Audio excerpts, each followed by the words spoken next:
I'm an OTR trucker for a grocery chain local to the state I live in. I drive specifically overnight because I haul refrigerated loads to several different stores, and so they need to be delivered on time and not get held up in any traffic. Each store was on average 2 to 3 hours apart. And I got paid by the hour, not paid by the mile. So if I got the deliveries done early, I would actually end up getting paid less for doing a better job.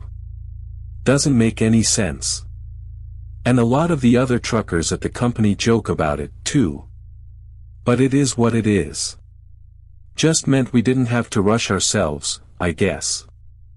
This was a usual night doing 3 deliveries to 3 different locations. The first 2 deliveries went well. However, I was just having one of those off nights where I was really tired and felt like the night was dragging. I was also an hour ahead of schedule. So, I was debating whether to push through this last delivery and head home early or to stop and take a break. Basically, get paid for an hour of napping, then deliver the last one at its scheduled time. As I was deciding, I was en route to the next location, driving through a very dense, forested section of the road.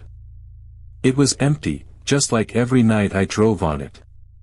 But all of a sudden, I saw a guy right in the middle of the road up ahead.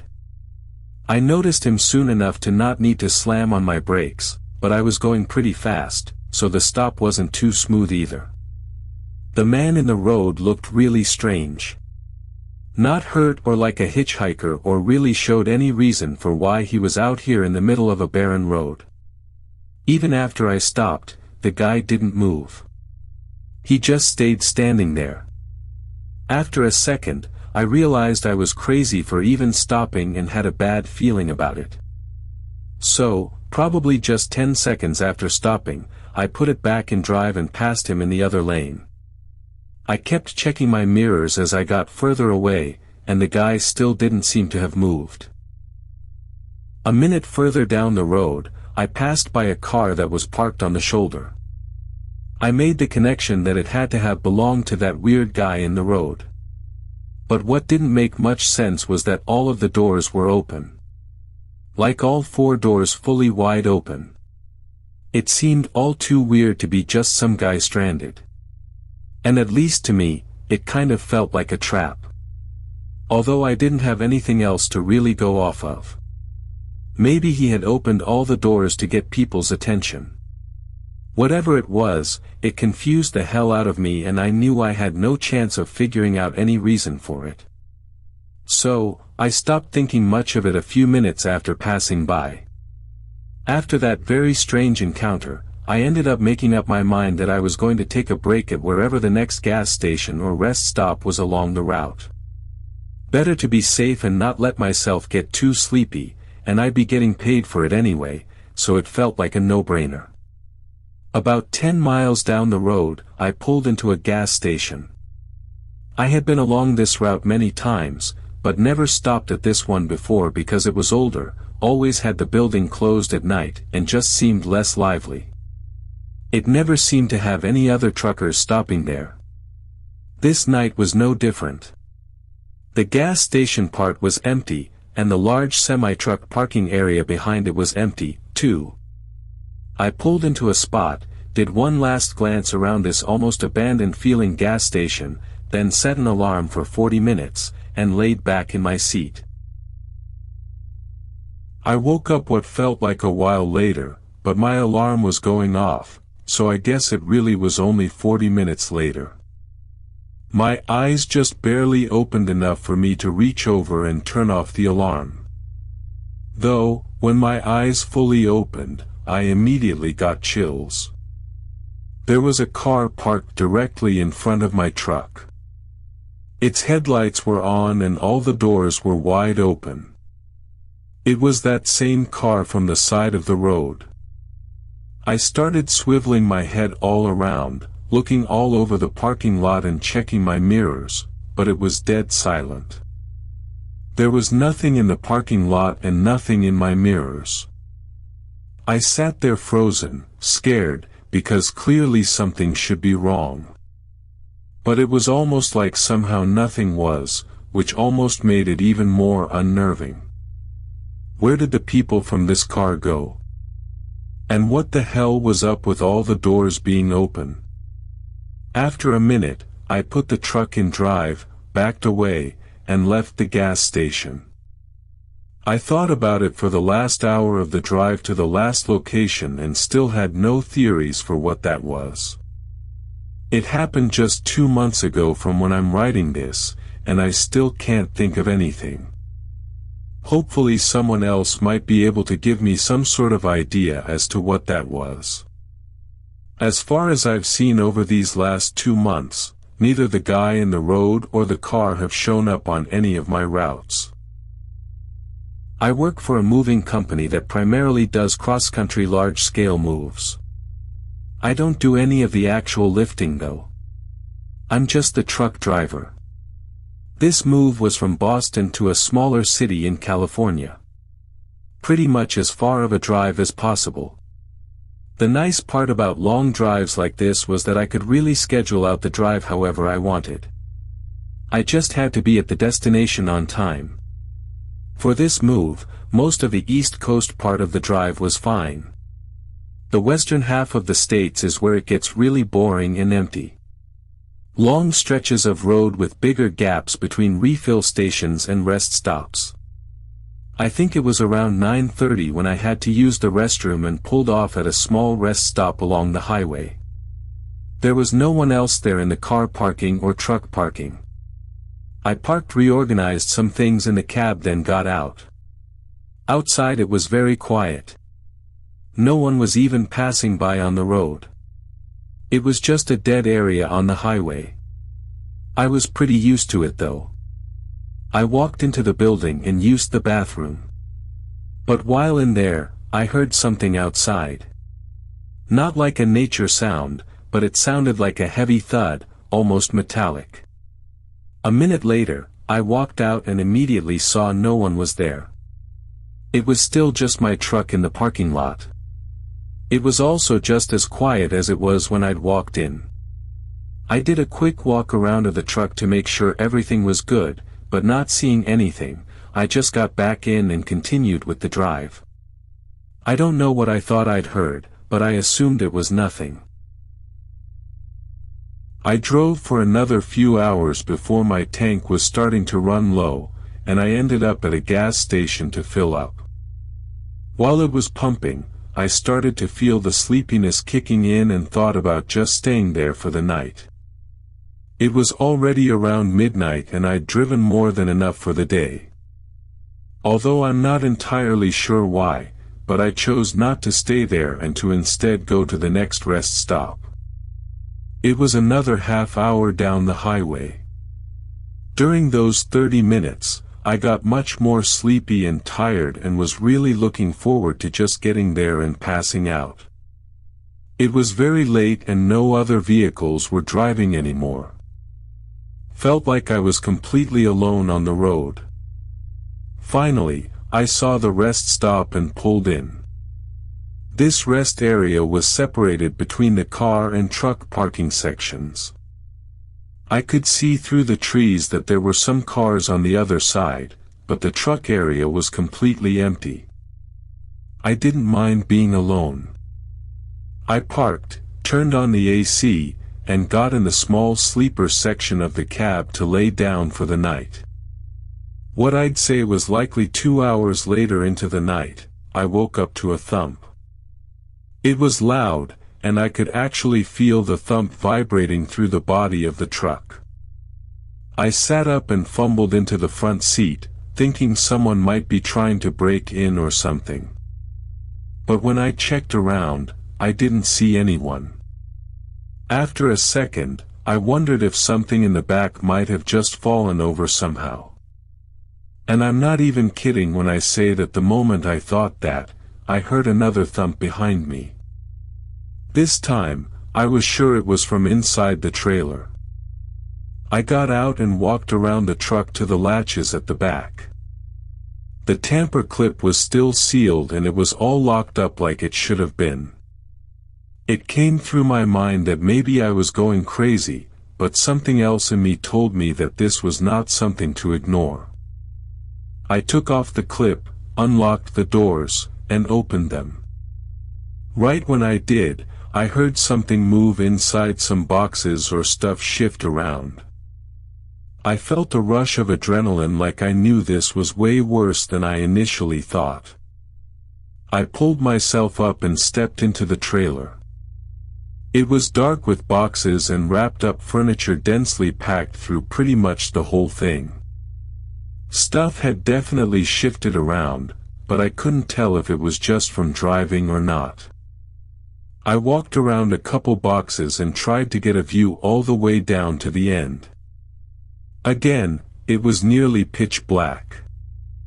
However, I saw a head peering over the furniture, looking right at me. He didn't move, like he was trying to watch me without getting noticed. I almost stumbled backward, genuinely horrified. I jumped out of the trailer and closed the door, locking it from the outside. I took a few steps back to catch my breath and just stood there staring at the doors for a minute, trying to process what I saw. I then took out my phone and called the police.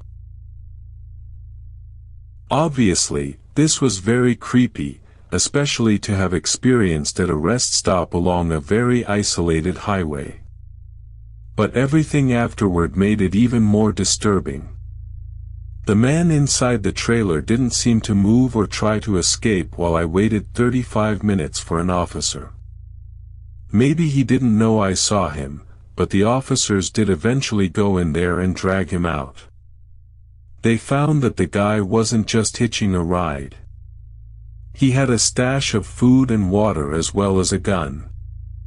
It looked like he was not only prepared for being in the trailer for the multi-day travel, but was also preparing to ambush the movers, or more likely the family at the new house.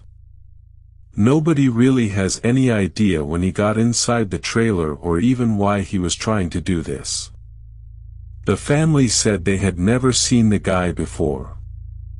Thankfully, he was taken in and put away before anything worse could happen.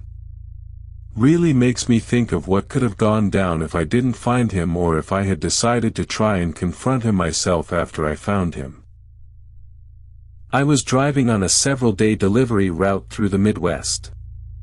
I've made this same drive hundreds of times before, and nothing was off about the first part of the night. I was on a very long unoccupied road, not necessarily a highway because my deliveries go to smaller cities and towns, so I can't take the main interstates the whole way.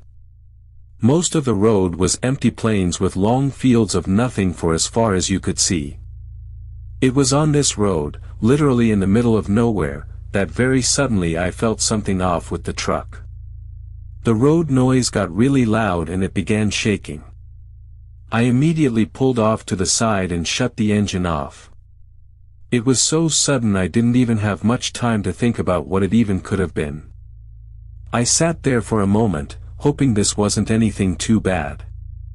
Then I got out. It was dead quiet outside. The fields of tall grass on either side of the road were blowing in the wind, but aside from that, there was nothing. There weren't even any lights visible in the distance either. But I quickly could see that one of the tires was flat. It was actually actively losing air, slowly flattening.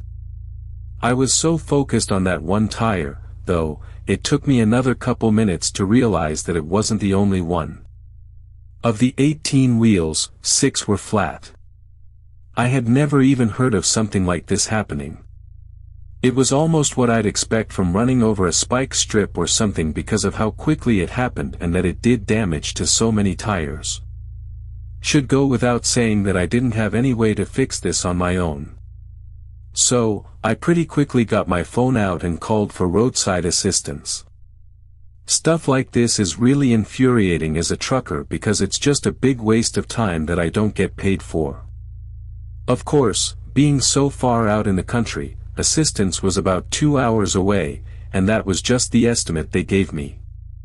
There was a pretty good chance it'd be twice as long. I took the opportunity to yell out my frustrations into the nothingness, which I'm very glad no one was around to hear. Then I got back into the cab and started waiting. 30 minutes went by and the road stayed just as quiet. Not a single car came through. I was on my phone scrolling and checking emails and whatever when I saw a light show up in the side mirror. I just noticed it in the corner of my eye, but I didn't actually glance up at it, assuming the car was going to pass by in a few seconds.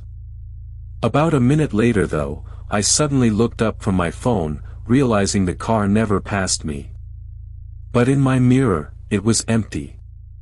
The light was gone. I even opened my door and looked back at the road.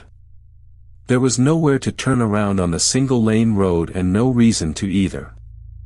So, how did a car just show up then disappear before passing me?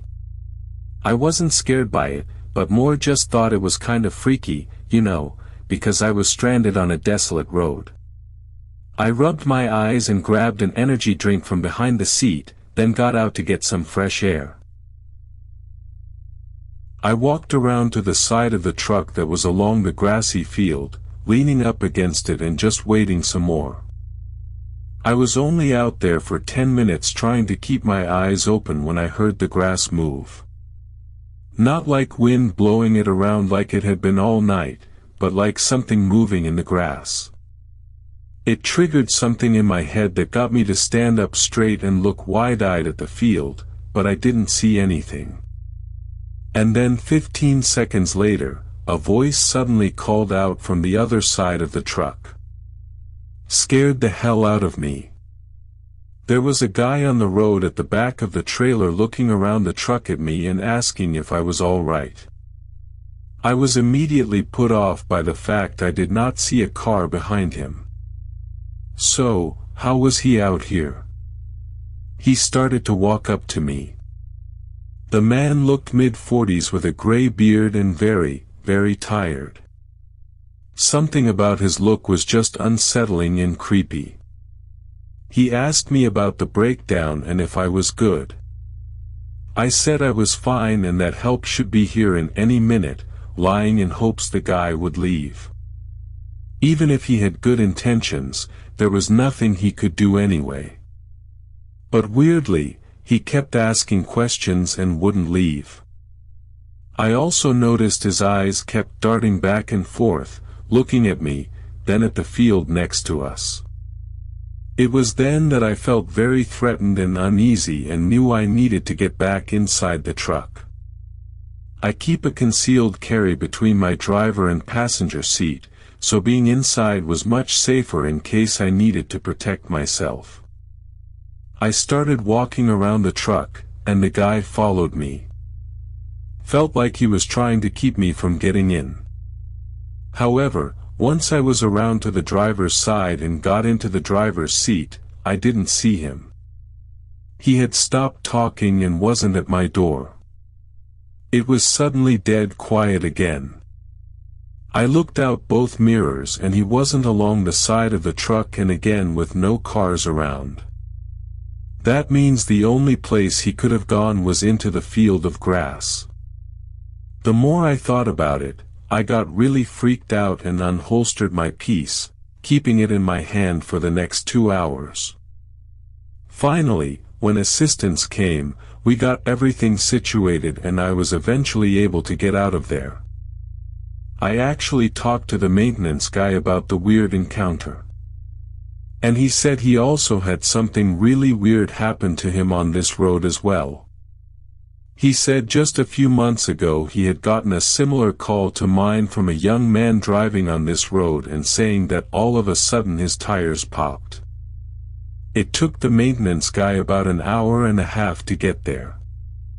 And when he did, he found the car on the shoulder with all 4 tires flat, but the collar was nowhere to be seen. He was just gone. Apparently, he drove up and down the road looking for him, but eventually left it to the police to figure it out. Makes what I experienced much more than just being creepy, though. Thinking about what that guy's true intentions were and if he was even alone out there. That night could have gone a whole lot differently.